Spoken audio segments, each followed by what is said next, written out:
நியாயாதிபதிகள் 20:26. அப்பொழுது இஸ்ரவேல் புத்திரராகிய சகல ஜனங்களும் புறப்பட்டு தேவனுடைய வீட்டிற்கு போய் அங்கே கர்த்தருடைய சந்நிதியில் அழுது தரித்திருந்து அன்று சாயங்காலம் மட்டும் உபவாசித்து கர்த்தருடைய சந்நிதியில் சர்வாங்க தகன பலிகளையும் சமாதான பலிகளையும் விட்டு கர்த்தரிடத்தில் விசாரித்தார்கள். தேவனுடைய உடன்படிக்கையின் பெட்டி அந்நாட்களில் அங்கே இருந்தது.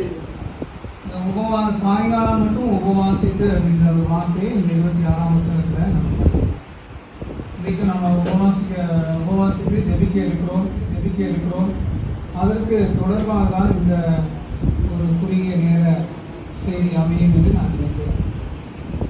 அப்பொழுது இஸ்ரவேல் புத்திரராகிய சகல ஜனங்களும் புறப்பட்டு என்று நாம் படிக்கிறோம். உபவாசித்த மக்கள் யார் அப்படின்னா இஸ்ரவேல் புத்திரர்.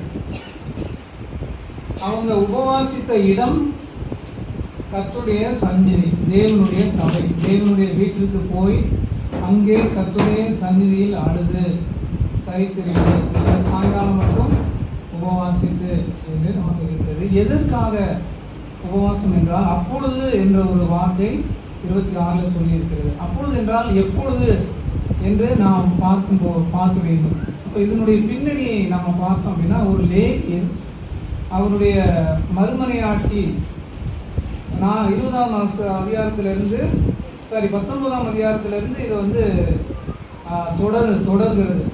19ஆம் அதிகாரத்தில் தொடங்கி 20ஆம் அதிகாரம் வரைக்கும் அது அப்படியே தொடர்ந்து வந்து கொண்டிருக்கிறது.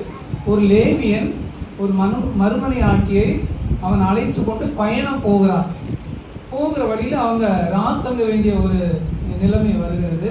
நான் நேரம் கருதி எல்லா வசனத்தையும் டீட்டெயிலாக சொல்லாமல் அப்படியே சம்பவமாக நான் சொல்கிறேன். ராத்தங்க வேண்டிய ஒரு சூழ்நிலை வருகிறது. அப்போ ஒரு நபர் அவருக்கு வந்து ராத்தங்குவதற்கு இடம் கொடுக்கிறார். அப்போ அந்த ஊரை சேர்ந்தவர்கள், கிபியா ஊரை சேர்ந்தவர்கள், கிபியா என்பது பெஞ்சமின் கோத்திரத்தில் உள்ள மக்கள் வசிக்கக்கூடிய ஊர். கிபியாவிலே அவர்கள் தங்குகிறார்கள். அப்போ அந்த பெஞ்சமின் கோத்திரத்தில் உள்ளவர்கள் இந்த தங்குகிற அந்த அவர்களை வெளியிலே அனுப்பும்படியாக இந்த வீட்டு ஓனர் இடத்துல சொல்கிறாரு. அப்போ அல்ல அப்படி என்னுடைய வீட்டுக்கு அவங்க வந்தவங்க அவங்கள அனுப்ப முடியாது, நான் அவர்களுக்கு பாதுகாப்பு கொடுக்க வேண்டும் என்று அந்த வீட்டு ஓனர் சொல்கிறாரு. சரி, அவங்க ரொம்ப பலவந்தப்படுத்துகிறாங்க. கட்டாயம் நீ அனுப்பியே ஆகணும் அப்படின்னு சொன்ன போது அவன் வந்து என்னுடைய மகள், என்னுடைய கன்னியாஸ்திரி வாலிப பிள்ளைகள் இருக்கிறாங்க, அதுக்கப்புறம் அந்த மனிதனுடைய மறுமனை ஆட்சி இருக்கிறான், வேணா அவங்கள நான் அவங்களுக்கு வெளியில் அனுப்பி வைக்கிறோம் அப்படின்னு சொல்லி அந்த வீட்டு ஓனர் சொல்கிறாரு. அப்போ அந்த பெண்களை வீட்டுக்கு வெளியில் அனுப்பி வைக்கிறாங்க. அப்போது அந்த ஊர் மக்கள், பெண்ணின் மக்கள் அந்த பெண்களை இழிவாக நடத்துகிறார்கள் அப்படின்னு வேதவசனம் சொல்கிறது. அதாவது தவறாக நடந்து கொள்கிறார்கள். அந்த வீட்டு ஓனருடைய வாலிப பிள்ளைகளையும் அந்த லேவியனுடைய மறுமனை ஆட்சியையும் இந்த ஊர் மக்கள், பெண்ணின் மக்கள் வந்து இழிவுபடுத்தி விட்டார்கள். அவர்கள் கற்பை சூறையாடி விட்டார்கள். 25ஆம் வசனத்தில் சொல்லப்பட்டது அந்த சம்பவம். அவர்கள் அவளை அறிந்து கொண்டு ராம் முழுவதும் விடியும் காலம் மட்டும் அவளை லட்சையாய் நடத்தி கிழக்கு வெளுக்கும்பொழுது அவளை போகவிட்டார்கள் என்று வரப்படுகிறார். அந்த மறுமனை ஆட்டிய அந்த பெண்ணை இரவு முழுவதும் தவறாக பயன்படுத்தி காலையில் சூரியன் உதிக்கும் நேரத்திலே போகலாம் அப்படின்னு சொல்லி அனுப்பி வைக்கிறாங்க. அப்போ அந்த பெண் போய் அந்த வீட்டிலே குப்புற விழுந்து படுத்து கிடக்கிறார். இப்போ விடுகிற நேரத்தில் அந்த லேவியன் வெளியில் வர்றாரு. வெளியில் வந்த போது அந்த பெண்ணை எழுப்புறாரு. அவன் வந்து எழுந்திருக்கல. அப்போ அவர் வந்து பார்த்துக்கிறாரு, உயிர் போயிடுச்சு, செத்து போயிட்டா அப்படின்னு அந்த லேவியன் அறிந்து அந்த பெண்ணை எடுத்து தன்னுடைய கழுதையின் மேல் வைத்து கொண்டு அவருடைய வீட்டுக்கு போய் கத்தியை எடுத்து அந்த பெண்ணை 12 பாகமாக 12 துண்டாக வெட்டி 12 கோத்திரங்களுக்கும் ஒவ்வொரு துண்டாக அனுப்பி வைக்கிறார் இந்த லேவியன். எவ்வளோ ஒரு கொடூரமான ஒரு சம்பவம் பாருங்க. ஒரு பெண்ணை, இறந்து போன பெண்ணை கத்தியை எடுத்து 12 துண்டுகளாக வெட்டி 12 கோத்திரங்களுக்கும் அனுப்பிவிட்டு அமைதலாகிறார். அந்த செய்தி காட்டுத்தீ போல எல்லா மக்களுக்கும் பரவுகிறது. இஸ்ரவேல் ஜனங்களுக்கு தெரிய வரும்பொழுது யார் இந்த தகாத செயலை செய்தது என்று அவர்கள் விசாரிக்க முற்படுகிற பொழுது பென்யமீன் கோத்திரத்தார் இப்படி செஞ்சாங்க அப்படின்னு அவங்களுக்கு தெரிய வருகிறது. அப்போ அவங்களுக்கு நம்ம பதில் செய்யணும். இவ்வளோ காலமாக இது போல நடந்ததே இல்லை, இது மிகவும் மோசமான ஒரு செயல். இந்த செயல் செய்த மக்களுக்கு நம்ம தகுந்த தண்டனை கொடுக்க வேண்டும், அவர்களுக்கு நம்ம பதில் செய்யணும் அப்படின்னு இந்த இஸ்ரவேல் ஜனங்கள் புறப்பட்டு பென்யமீன் கோத்திரத்தோடு கூட சண்டைக்கு போகிறார்கள். சண்டைக்கு போகிற நேரத்தில் 2 சண்டை முன்பாக நடக்கிறது. 2 சண்டையில் இஸ்ரவேல் ஜனங்கள் 22,000 பேர் விழுந்து போறாங்க. 21ஆம் வசனத்துல பென்யமீன் புத்திரர் கிபியாவிலிருந்து புறப்பட்டு இஸ்ரவேலில் 23,000 பேரை அன்றைய தினம் கரையிலே விழும்படி சந்தேகித்தார்கள். 22,000 பேர் செத்து போயிட்டாங்க சண்டை நடந்துட்டு இருக்கும்போது. அப்போ மறுபடியும் ஆண்டவரத்துல போய் விசாரிக்கிறாங்க. ஆண்டவர் வந்து போ அப்படின்னு சொல்லி இஸ்ரவேல் மக்கள்கிட்ட சொல்றாரு. இவங்க திரும்பவும் போய் சண்டை போடுறாங்க. சண்டை போட்டா அடுத்த ஒரு சண்டையில 18,000 பேர் கரையில விழுந்தார்கள், செத்து போனார்கள். 25ஆம் வசனத்துல இருக்குது. அப்பொழுது அப்படின்னு வசனம் தொடங்குது. 26ஆம் வசனம். இப்போ ஏற்கனவே 22 பிளஸ் ஒரு 18 40,000 இஸ்ரவேல் மக்கள் மரித்த சந்தர்ப்பத்துல இந்த இஸ்ரவேல் ஜனங்கள் ஆண்டவருடைய சமூகத்துக்கு போகிறார்கள். அவங்க இங்கதான் போனாங்களா, ஏற்கனவே போகலையா அப்படின்னு பார்த்தா ஏற்கனவே அவங்க போய் ஆண்டவரத்துல விசாரிச்சாங்க. 18ஆம் வசனத்துல பாருங்க, இஸ்ரவேல் புத்திரரான அவர்கள் எழும்பி தேவனுடைய வீட்டிற்கு போய் எங்களில் யார் முந்தி போய் பென்யமீன் புத்திரரோடு யுத்தம் பண்ண வேண்டும் என்று தேவனிடத்தில் விசாரித்தார்கள். கேட்கிறாங்க ஆண்டவர்கிட்ட போய். இது 3வது முறையாக 26ஆம் வசனத்துல 3வது முறையாக ஆண்டவரத்திலே அவர்கள் கேட்கக்கூடிய ஒரு விசாரிப்பாக இருக்கிறது. அடுத்து 23ஆம் வசனத்துல அவர்கள் போய் கர்த்தருடைய சந்நிதியில் சாயங்காலம் மட்டும் அழுது எங்கள் சகோதரராகிய பென்யமீன் புத்திரனுடைய திரும்பவும் யுத்தம் பண்ண கலக்க போவோமா என்று கர்த்தரிடத்தில் விசாரித்தார்கள். அப்பொழுது கர்த்தர் அவர்களுக்கு விரோதமாய் போங்கள் என்றார். அது ஏற்கனவே 2 முறை ஆண்டவரத்தில் விசாரித்து பென்யமீன் புத்திரரோடு சண்டை போடுறாங்க. ஆனா இவங்களுக்கு தோல்வி. முதல் சண்டையில 22,000 பேர் செத்து போறாங்க. 2வது சண்டையில 18,000 பேர் செத்து போகிறார்கள். 3வது ஒரு முறை ஆண்டவருடைய சமூகத்திலே போய் நிற்கிறார்கள். 2 முறை விசாரித்ததற்கும் இப்பொழுது விசாரிக்கிறதுக்கும் ஒரு வித்தியாசம் இருக்கிறது. 3வது யுத்தத்துல இந்த இஸ்ரவேல் ஜனங்கள் வெற்றி பெறுகிறார்கள், பென்யமீனரை தோற்கடிக்கிறார்கள். அதையெல்லாம் சொல்வதற்கு எனக்கு நேரம் குறைவாக இருக்கிறது. 2 முறை விசாரித்ததற்கும் 3வது முறை விசாரித்ததற்கு என்ன வித்தியாசம் என்பதை மட்டும் காண்பிப்பதற்காக நான் விரும்புகிறேன். முதல் முறையா 18ஆம் வசனத்துல விசாரிக்கிறாங்க பாருங்க, எங்களில் யார் முந்தி போய் தேவனுடைய புத்திரரோடு யுத்தம் பண்ண வேண்டும் என்று தேவனிடத்தில் விசாரித்தார்கள். யார் முன்னாடி போகணும் அப்படின்ற செய்தியை மட்டும் கேட்கிறாங்க முதல் முறையா. அப்போ முதல் முறையில 22,000 பேர் செத்து போகிறாங்க.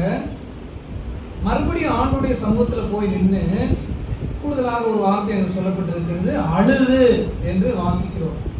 முதல்ல விசாரிக்கிறாங்க, 22,000 பேர் சாகுறாங்க, இழந்துறாங்க.